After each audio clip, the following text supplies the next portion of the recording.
vamos a hablar un poquito de cultura y de una película, de un documental, ¿no? Que se hace unos cuantos días. Sí, ya. Hace una semana tuve la oportunidad de ir a ver una película que se llama La Guardería, un documental que dirigió una cineasta, Virginia Croato, que la verdad es que me impactó mucho por muchos motivos.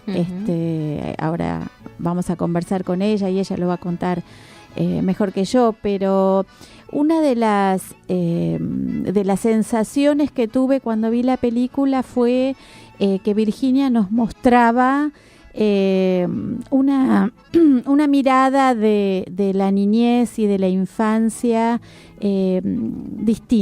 distinta por la realidad que le había tocado vivir, y que eso se reflejaba de una manera muy genuina en esta película. Vamos a saludar a Virginia Croato. Hola Virginia, ¿cómo estás? Te habla Adriana. Hola Adriana, ¿cómo estás? Bien, buen día. Estábamos recordando cuando fuimos a ver la película y lo que nos había generado como sensaciones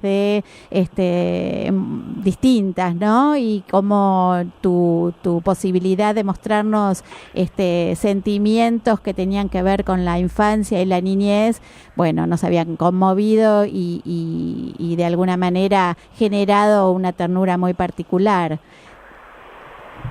Sí, me alegra, digamos, que se logre transmitir esto, ¿viste? Cuando uno hace algo así, trata de transmitir algunas cosas y después siempre viene la incógnita de qué se le da del otro lado, ¿no? Exactamente.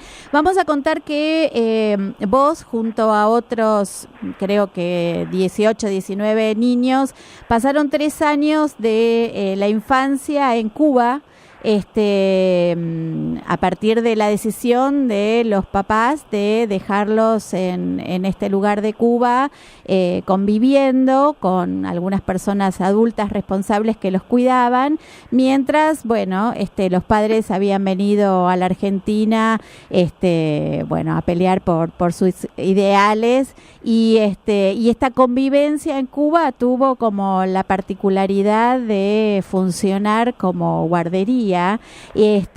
Y bueno, y un poco la película cuenta qué les pasó a ustedes, ¿no? Estando en este lugar. La idea era que nos contaras un poco, cómo fue que vos pudiste en la película volcar todos estos sentimientos y recuerdos que tenías de esa época. Sí, en principio nosotros lo que traté todo el tiempo en la película fue una película que me costó bastante tiempo hacer, que tuvo marchas y contramarchas variadas, digamos, pero lo que traté todo el tiempo era como de pensar en un recorte. Claramente elegí el recorte de alguna mirada infantil, de alguna como búsqueda de esa mirada infantil. Ya somos todos adultos ahora, los chicos que vivimos ahí, y sobre todo como de esa reconstrucción coral, porque eso también fue una decisión que me costó un poquito, que es como, bueno, ¿cómo se puede contar esto? Si bien es mi recorte, yo digo que hay miles posibles, ¿no? Y un montón de recortes distintos, como el recorte de la infancia de cada uno y los retazos, ¿no? Como retazos de la historia de cada uno, que con eso se pudiera armar como una gran tela, por así decirlo, una gran, como un tapiz, ¿no? Con los pedazos de que cada uno recordaba, o con los recortes de esos pedazos. A mí me impactó mucho, vos decías en un artículo, los adultos querían que fuera un lugar lúdico y de niñez, y hay mucho de esto, ¿no? De a qué jugaban, qué cosas escuchaban, esto de que aparecía María Elena Walsh, que aparecía el Dylan Kifke, y me conmovió mucho que hubieran podido sostener todo este material argentino como cultura, ¿no? Dentro de lo que era lo cotidiano del juego de estos niños. Sí, había mucha vocación de eso. De hecho, había como una especie de clases de historia para los chicos un poquito más grandes, que quizás es la generación más de mi hermano, de contarles un poco la historia argentina, porque bueno, nuestra historia, ¿no? Estábamos viviendo ahí, quizás en la escuela veíamos cosas más de Cuba, y entonces había un espacio sobre algunos relatos sobre las fechas patrias, etcétera, etcétera, de la historia argentina. Y después siempre cuento que a nosotros nos llegaban todas las semanas, creo que con unos días de demora, pero la revista de Chiquen y Anteojito. Entonces lo cuento porque en parte es medio paradójico, porque son revistas que en esa época decían todo lo contrario que lo que decían nuestros padres sobre lo que estaba pasando acá, ¿no? Claro. Pero bueno, de alguna manera esta cosa de la infancia, nos llegaban, nos juntábamos las cositas que venían en la revista, venían como los patitos, venían como la granja para armar, y nosotros teníamos como, nos peleábamos por la Anteojito y la Villiquen, ¿no? Todos los lunes creo que llegaba a la guardería. Así que estaban de alguna manera conectados a través de estas cosas también con la cultura argentina, digamos. Sí, con la idealización, ¿no? Porque ahí también una lectura que a veces un amigo que decía, bueno, ustedes soñaban con un país ideal, que era como la fantasía de lo que era volver acá, ¿no? Porque de alguna manera todos querían volver acá, los padres, por ende nosotros, ¿no? Y ellos también luchaban, o pensaban en un país ideal, quizás desde un lugar más ideológico, poner así, pero había como una idealización o una fantasía sobre otro país de ambas partes, de los grandes y de los chicos, ¿no? Una de las preguntas que vos les hacés a los entrevistados dentro de la película, que son los protagonistas, digamos, era a qué jugaban, ¿no? Esta cosa de la lucha, de la guerra, ¿no? Que aparecían cuestiones que por ahí también estaban ligadas a, bueno, sentimientos que seguramente tenían esos pibes estando ahí lejos de sus papás, pero que también eran el modelo que, bueno, de alguna manera vivían de lo que sabían de sus padres, ¿no? Sí, totalmente. Hay una chica también que lo dice, creo que cuando uno es niño juega mucho a los roles paternos, y en este caso quizás los roles paternos no eran tan como clásicos en el sentido de la mamá y papá, o la mamá y el abuelo, no sé, en la casa, porque era en una casa más colectiva, pero sí estaba esto de la militancia en primer término, ¿no? Y de la organización, porque claramente ahí había una lógica para bien, para mal, para lo que cada uno quiera, pero una lógica de grupo de determinada manera organizada, ¿no? Bueno, este es otro de los grandes temas que, por lo menos para mí, fue así muy, me llegó mucho, que tiene que ver con cómo lo colectivo y lo grupal, casi siempre, te diría, sostiene a sus integrantes, sobre todo cuando hay que atravesar situaciones tan límites, ¿no? Totalmente, y además esto es lo que yo me rescato de los 70, más allá, por eso digo, yo tengo mi posición personal, no es que me haga pero más allá de todas las lecturas posibles, una cosa que uno rescata de los 70 es como el ideal colectivo. La guardería no deja de ser como un efecto de esto, ¿no? De alguna manera de pensar que había que resolver las cuestiones, los problemas nacionales, digamos, desde un colectivo. Después hay tela para cortar, para charlar si eso, de cómo se hizo, cómo se pensó, pero de alguna manera esta base, que lo dice Amor en la película, ¿no? Que es la chica del cuento de Cortázar, como pensar en lo colectivo, algo que se rompió, ¿no? Y ahora estamos como pensando en otro paradigma, claramente. Tal cual. Y lo otro que era muy llamativo era esto de la comunicación, ¿no? Que ustedes recibían cassettes con o cartas con la comunicación con los padres, y que eso también sostenía, digamos, cierta información que ustedes necesitaban tener de sus familias, ¿no?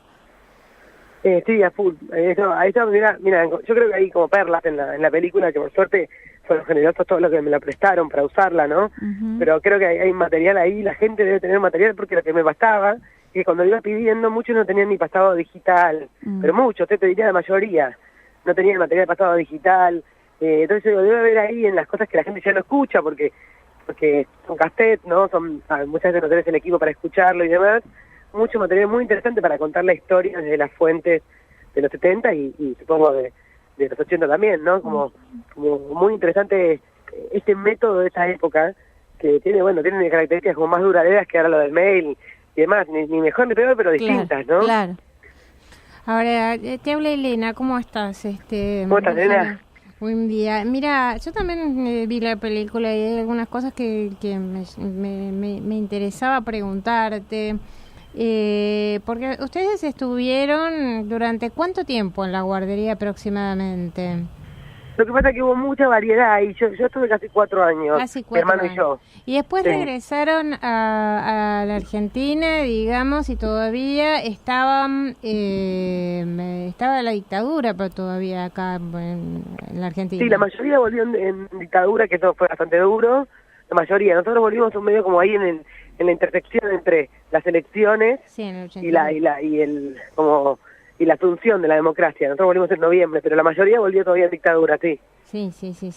Y a mí me llamaba la atención algunos de los testimonios, ¿no? Esto que estabas hablando recién con Adri, como que una de las chicas, por ejemplo, decía lo que le había costado adaptarse de nuevo a la Argentina y a las costumbres culturales de la Argentina y al tono a la manera de hablar inclusive y al tipo de juego, ¿no? Ella decía que una de las chicas decía que ella no jugaba a la mamá y al papá, sino que jugaba a la guardería y ponía todos sus muñequitos uno al lado del otro y jugaban a la guardería. No había una cosa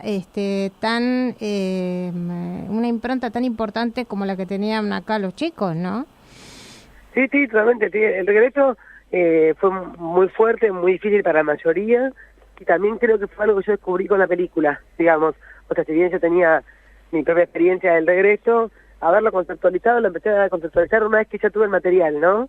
Como si te dijera, quizás lo que más se me reveló, por decir así, cuando estaba armando, o sea, era uno de los ítems que yo preguntaba, pero la fortaleza y, a ver, como la comunión de haber vivido todo es una cosa complicada, me surgió cuando empecé a ver el material, como cuando empecé a ordenarlo, ¿no? Claro. Virginia, y actualmente cuando se juntan, no sé si lo hacen habitualmente, pero ¿siguen teniendo ese sentimiento de familia que vos relatás un poco en la película, de esa entramado que se había generado realmente con esa sensación de familiaridad que uno tiene con los de uno, ¿no? Sí, mirá, sí, también creo que como todas las familias no es que todo sea color de rosa, ¿no? No, claro. Con algunos tenés ese sentimiento y tenés otras diferencias, pero hay como esta base, ¿no? Que es lo que vos decís de la familia, que aún cuando tenés diferentes hay como un cariño particular, ¿no? Entonces, bueno, en las familias de verdad, digamos, de sangre también pasa eso. Por eso te lo digo, justamente por eso digo, pero para no hacer como una cosa, un cuento naif, hay esa relación como muy entrañable y que hay esas diferencias, pero nosotros nos vemos y hay como esta base muy fuerte, no sé cómo decirlo, que yo a mis amigas no le digo prima de repente, pero a los grandes le digo tío, claro. ¿no? Y a nosotros ya les digo Ana, y a veces digo mi prima Ana, claro, ¿no? Mi prima Fernanda. Claro. Y otra cosa que me conmovió mucho y me pareció muy, como una imagen muy fuerte, es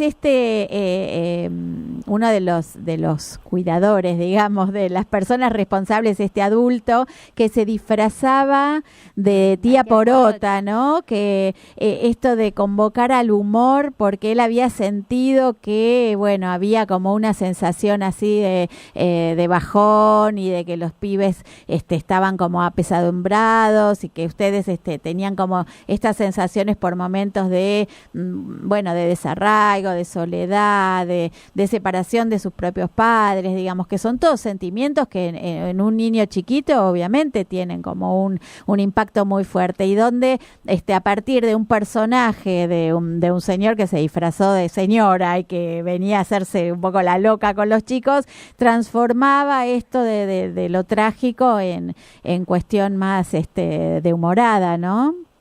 Sí, totalmente. La verdad que esta también, yo también trabajé con gente que tenía más distancia con el tema y estuvo tan bueno porque eso lo vieron ellos. Para mí era como algo tan naturalizado, claro, ¿no? Era parte de la guardería, digamos. Claro, si bien era una cosa que uno hablaba, contaba, la tía Pata, que era parte de las anécdotas, pero quiero decir, no lo tenía como algo que podía interesar, ¿no? Claro. Y ahí fue Carlitos, el asistente de dirección, me dijo, no, este personaje tiene que estar. Claro. Bueno, y y fuimos en la búsqueda una vez que terminaron esta entrevista, porque lo loco que no salían las estadistas. Claro. Después, entonces, de hecho, mi tía Estela, cuando terminó, me dijo, ay, no dije nada de la tía por otra, ¿no? Claro. Pero todo el mundo lo tenía presente. Entonces, cuando después surgió la idea de reconstruirlo con las fotos y eso. Sí.